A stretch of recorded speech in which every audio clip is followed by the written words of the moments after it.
Quelle promesse pour ancrer notre foi? Quel argument pour les intercesseurs?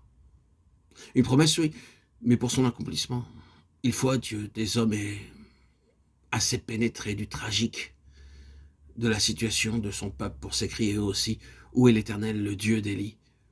Assez persévérants aussi pour remonter 7 fois sur la montagne, mettre la tête entre leurs genoux pour implorer de Dieu les ondées souveraines. Pourquoi ne serions-nous pas de cela, vous et moi? Est-ce que nous attendrons que Dieu en suscite d'autres? Leur laisserons-nous l'honneur de vaincre sans nous? Ce n'est pas une personnalité isolée qu'il lui faut, c'est un ensemble, c'est un corps, c'est une unité de combat spirituel formée d'éléments multiples et divers, mais qui ne savent obéir à personne, sinon à leur chef. Il y a place pour nous dans ce corps si nous sommes prêts à calculer la dépense, à payer le prix, à clouer au bois notre vie personnelle.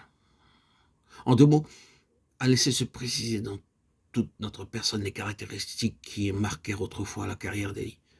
C'est l'appel de Dieu qui cherche à vous atteindre. Ce n'est pas le nôtre. Personnellement, nous n'avons aucune autorité.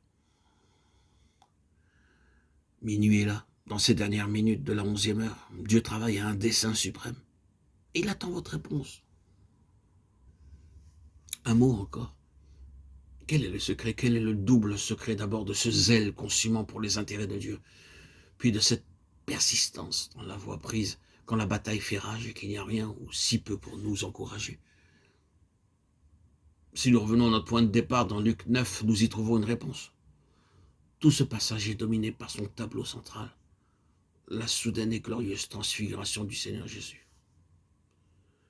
Le voilà, le secret du ministère de l'Élie de demain. Quand l'image que nous nous faisons de notre Seigneur se sera transfigurée à tel point que toute notre conception des choses de Dieu en sera changée. Quand la vision de sa gloire, de sa force, de son gouvernement prochain aura pris pour nous l'ampleur d'une révélation. Quand nos yeux se sont ouverts à la vraie portée de notre union avec lui dans son autorité de droit et de faire et de fait, une telle beauté, une telle perspective remplira notre horizon. Et notre cœur ne voudra plus rien d'autre. Ce que le monde a de meilleur à nous offrir nous apparaîtra alors dans sa vraie lumière. De la balayure, tout le charme, toute la satisfaction, tout ce qu'il y a de beauté, de séduction dans le plus pur des idéals terrestres perdra pour nous toute sa force d'attraction. Notre service pour Dieu en sera bouleversé, aucune influence, aucune considération d'intérêt individuel ou collectif ne sera capable de nous retenir. Une vision comme celle-là détache de tout, pour le temps et pour l'éternité. 3 hommes seulement virent sa gloire sur la montagne de la transfiguration, et parmi les siens aujourd'hui, combien il y en a peu qui l'ont vraiment vu couronné de gloire et d'honneur. Quel éclat parmi le peuple de Dieu si tous pouvaient le voir ainsi. Comme c'est vrai que notre évangile est l'évangile de la gloire de Christ. 2 Corinthiens 4:4. C'est cette gloire-là, bien-aimés, c'est ce Christ-là que le Saint-Esprit est venu faire habiter dans nos cœurs. Croyez-le, bien-aimés en Christ, frères et sœurs, chers amis, auditeurs, auditrices, proclamez-le, vivez-le, manifestez-le.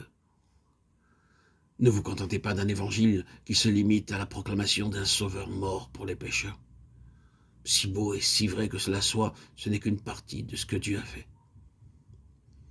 Ce dont nous nous glorifions, c'est d'un sauveur vivant qui est devenu la vie même de notre vie.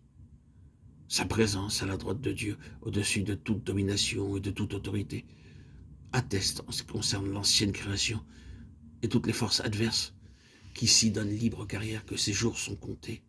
Et en ce qui nous concerne nous-mêmes, elle est le gage d'une rédemption complète qui n'a fait que commencer. En fixant nos regards sur la majesté de notre Seigneur, nous sommes transformés de gloire en gloire. 2 Corinthiens 3:18. Ainsi, se développent en nous non seulement les caractéristiques d'Élie, mais celles de notre Seigneur lui-même. C'est seulement si nous voyons ce qu'il cherche à nous montrer, c'est seulement si nous prenons le mandat qu'il cherche à nous confier, C'est seulement si nous acceptons de couper les ponts entre nous-mêmes et tout ce qui n'est pas lui que le ciel s'ouvrira pour nous comme autrefois pour Élie. Si nous sommes prêts, seulement si nous sommes prêts, nous serons enlevés comme lui par notre Maître. Et notre ministère consommera ainsi sa similitude avec les siens par un témoignage éclatant de triomphe sur la mort. Dieu nous garde de présomption et nous délivre de toute fausse sécurité. Ce sont les Élie qui seront enlevés. Amen.